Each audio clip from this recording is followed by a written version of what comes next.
a student came to the great Zen master Li Guo, and he said, "Master, tell me, what is the difference between Buddha nature and mind?"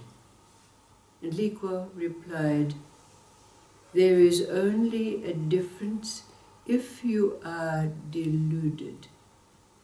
If you are not deluded, there is no difference." And the student said, "But Master, the patriarchs say that Buddha nature is permanent and mind is impermanent. How can you say that they are the same?" And Li Guo replied, "If water freezes and becomes solid, that is mind in a state of delusion. When it becomes fluid, it is permanent and therefore Buddha nature." Over these few days together, with the theme of through the doorway to the absence of illusion, we're going to explore permanency and impermanency, using the door. The first day, we'll look at a door, and for 2 days after, we will explore mind with Jan, with workshops. And the last 2 days, we will endeavor to clarify and amplify our awareness of what is permanency, what is unchanging. But first, there's an old story which gives us the necessary pattern, discipline, endeavor that we must use over these few days. And that's the story of a scholar, a Hindu scholar, who was in a long line of great scholars of the ages. His name was Ramakaya.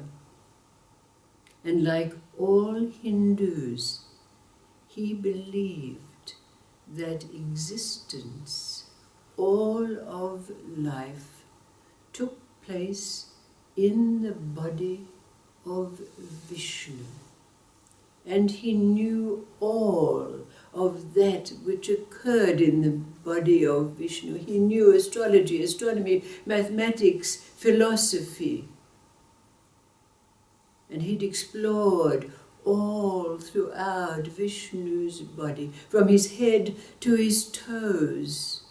And he would tell his students who came and gathered around him that they were all integral, important atoms in the body of Vishnu. But then one day a very strange thing happened for Ramakaya.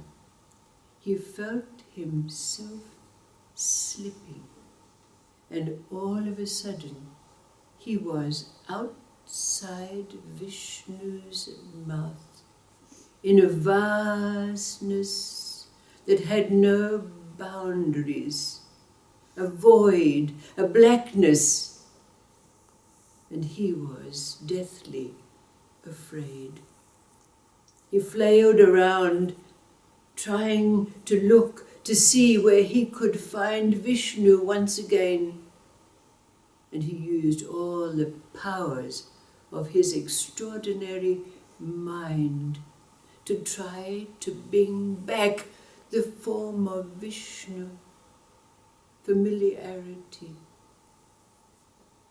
He used all his mantras, all his affirmations, all the knowledge that he'd acquired to just be able to faintly bring back an outline of Vishnu.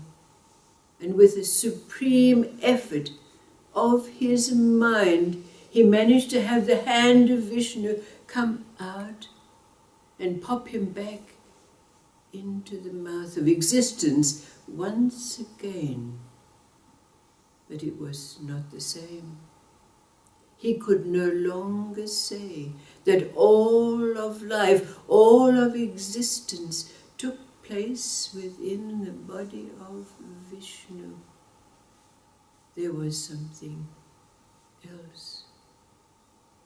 And it took some while for him to come back to a state of balance within himself where he had a degree of contentment with knowledge and his teachings. But then, without warning, it happened again. He slipped out of the mouth into the vast, vast, endless ocean, the abyss, the void. And this time, no effort of his amazing mind could even bring back the faintest outline of Vishnu.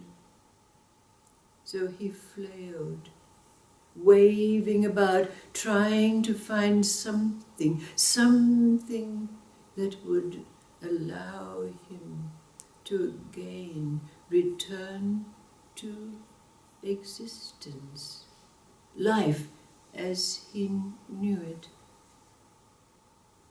But no effort of mind could bring back even a misty form. So he flailed and flailed until utterly exhausted, it ceased for him. Timelessness, endlessness, limitlessness engulfed him. And sometime within endless time, he found himself back in the body of Vishnu, again into existence. But this time, all was changed. He built himself a little hut by a river, and he sat and allowed the river to flow through, bringing with it whatever it would.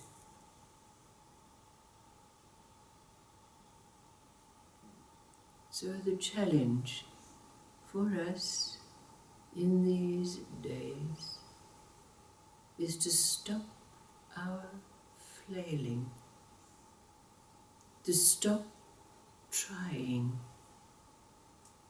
to be, trying to know, trying to understand, trying to become. That's all that's needed. And it happens. We're through the doorway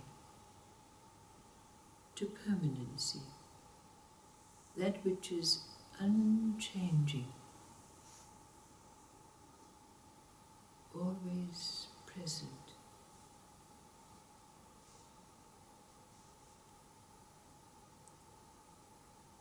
So it's asked of you face this challenge, cease the struggle, stop the effort.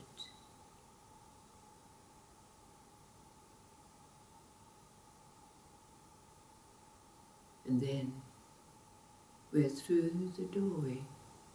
Whatever it is that is revealed to us in these coming days as what that doorway represents for us. The doorway between existence, impermanency, and permanency, the unchanging, limitless, boundless absence of illusion.